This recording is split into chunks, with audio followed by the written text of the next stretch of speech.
Et maintenant, on va parler un petit peu de sport. Et de sport, c'est avec Bastien qui est comme tous les mercredis. Et là, cette fois-ci, c'est exceptionnel parce que c'est vacances. On va parler de sport. Ça va, Sébastien? Bastien. Tu sais quoi? Je crois que, je sais pas, en ce moment, je vais t'inviter à t'appeler Baptiste, Sébastien, Bastien. Ça va toujours, Bastien? Oui, ça va toujours. Bon, c'est cool. Alors, le sport, qu'est-ce qui se passe un petit peu? Alors, on avait dit que hier, on faisait un petit peu une rétro sportif de 2010. Donc, on va parler un petit peu de quoi, là? On commence par quoi? On va commencer par la nouveauté et puis après on fera les rétros. Tout à fait. Vas-y, t'as 5 minutes. Ouais, parce qu'on parlait, on va commencer par le foot. C'est le Stade Rennais joué hier soir. Oui, alors ça donnait quoi? Enfin, j'ai vu le match, hein, j'étais un petit peu déçu. Hein. Oui, bah moi aussi. Ouais. Stade Rennais n'est pas champion d'automne. Et bah le Stade Rennais a quand même joué au ralenti toute la première demi-heure. Oui. Et puis bah après ça a été mieux, mais ils n'ont pas réussi à aller marquer un but qui aurait été bien pour être premier avant la trêve. Ah bah oui, tu m'étonnes.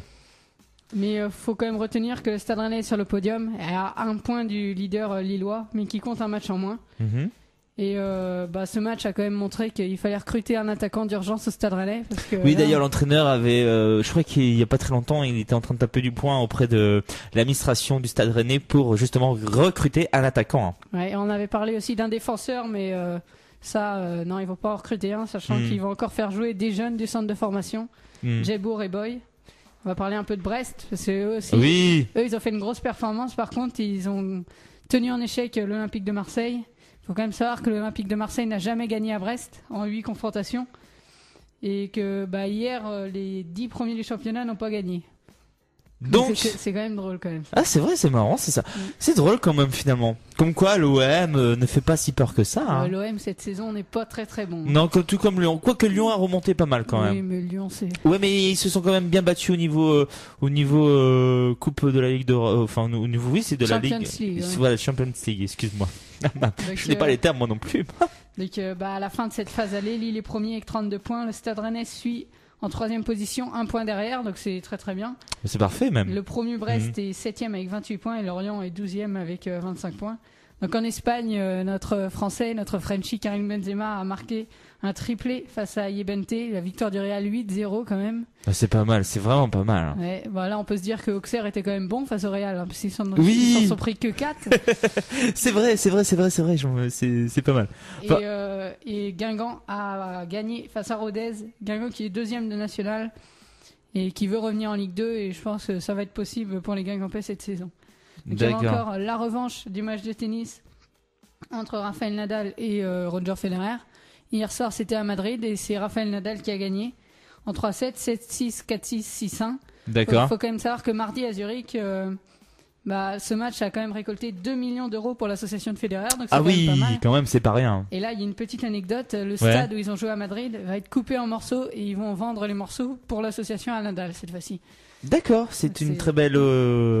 C'est très bien pour l'association. Tout à fait. On va parler un peu de basket parce que Cholet joue sa place dans le top 16, c'est important. Ça fait longtemps qu'on n'a pas eu une équipe de France dans le top 16 européen. C'est très bien ça, ouais. Et il joue ce soir face à Fenerbahçe. Donc pour y entrer dans le top 16, les Choletais doivent gagner en Turquie ou espérer un revers de Vilnius face à Zagreb, ce qui est un peu improbable. Donc il faut quand même aller gagner en Turquie. D'accord. Et maintenant on va passer à la rétro. La rétro. La rétro, c'est sur la Coupe du Monde 2010. Ouais, on sait tous que la Coupe 2010 ça n'a pas été très mauvais souvenir. Très mauvais souvenir. Française. D'ailleurs, ça continue parce que on en parlait hier que tout simplement c'est que il y avait 2 joueurs donc Nicolas Anelka et Thierry Henry n'auraient pas finalement préféré signer les primes. Mais apparemment ils ont une excuse parce que je crois qu'il y en a un qui a donné pour une association, non, c'est pas ça. Ils avaient pas reçu la feuille et la fédération a voulu. Oui, voilà, c'est ça. Donc c'est un peu louche, c'est vrai. Donc bon, on donne le bénéfice du doute, hein, on peut pas non plus. On sait pas tout. On sait pas tout. Hein. Donc cette Coupe du Monde, quand même, tout le monde se souvient de la grève du 20 juin. Ils étaient tous restés dans le bus et puis après une altercation entre le capitaine Patrice Evra et le préparateur physique. C'est vrai. Et la démission de Jean-Louis Valentin. Jean-Louis Valentin qui s'était engueulé avec Raymond Domenech et aussi non, je sais plus. Je sais plus, tu vois. Voilà, ça a montré une très très mauvaise image de la France. On se souvient aussi de la phrase d'Anelka dans un quotidien sportif. On va pas la dire ici parce qu'il y a des jeunes âmes qui écoutent. Oui, tout à fait. On va pas. Zénith FM. On va dire, ils ont raison. Tout le monde connaît, on va pas la dire. On se souvient aussi du Poulpe. Oui. Qui pariait toujours sur les bons résultats. Oui, mais tu sais que le poulpe, c'est ça? Paul le poulpe. Ouais, voilà. Et ben il est décédé. Ouais, il est mort. Il est mort, mais il a réussi à donner tous les résultats du début jusqu'à la fin. Ouais. Et on va parler un peu du sportif, c'est quand même la Coupe du Monde, c'est quand même du foot, c'est un rendez-vous à ne pas manquer en football, même si là, en France, on a parlé un peu plus de la débâcle.